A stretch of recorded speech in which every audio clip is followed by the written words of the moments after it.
Assalamu alaikum everyone, how are you? In today's lecture I am going to discuss a question from English Masters Final Year.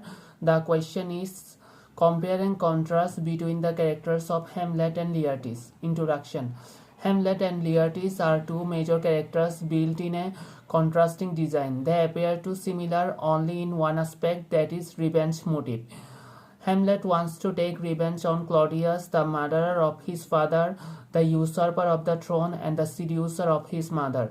Laertes also seeks to take revenge for death of his father and the insanity of his sister Ophelia. But in fact, Laertes in a complete contrast to Hamlet. Hamlet is a student at Wittenberg, University of Wittenberg, and by nature he is a highly intellectual, imaginative, and speculative. Laertes is also a student at university in France, but he belongs to a practical world of action. Hamlet is a far more impressive figure than Laertes. The many-sided aspect of Hamlet's character are not found in Laertes. Hamlet's nobility and generosity are absent in Laertes, who lacks delicacy and refinement. Shakespeare has intentionally created a situation in which Hamlet and Laertes are placed in contrasting position. Hamlet is sensitive, philosophical, and idealistic, while Laertes is a practical man of the world.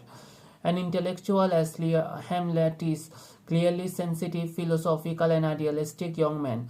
He has taken the world at its face value, supposing mankind to only lower than angel, but unfortunately in his mother's hasty and incestuous remarriage he discovers evidence of something bestial.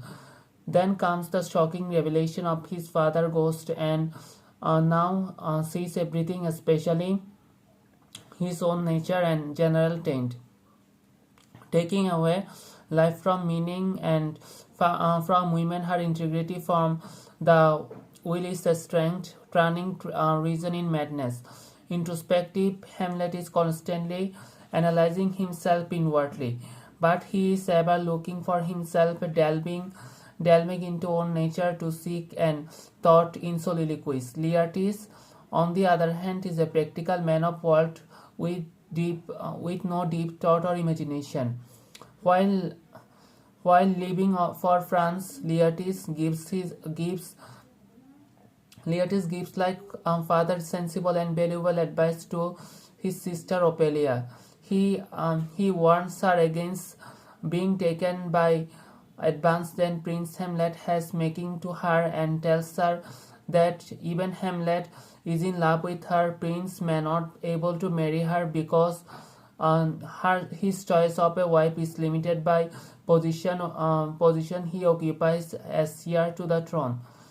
Laertes is a man of action, while Hamlet is a man of inaction. Laertes is a man of action, but Hamlet is not a man of action.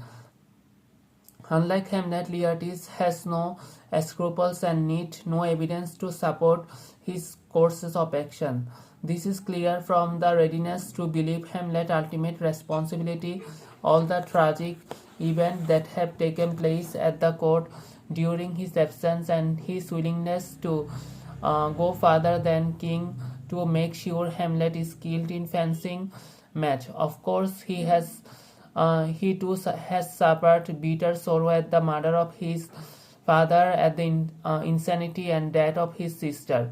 That is why he feels the responsibility of manhood to uncover his father's murder and to avenge Polonius' almost secret, unhonored burial. We realize that any impetuous young man would behave as he does, avenge his losses. On the other hand, Hamlet, being a man of philosophical speculation and irresolution, lacks action.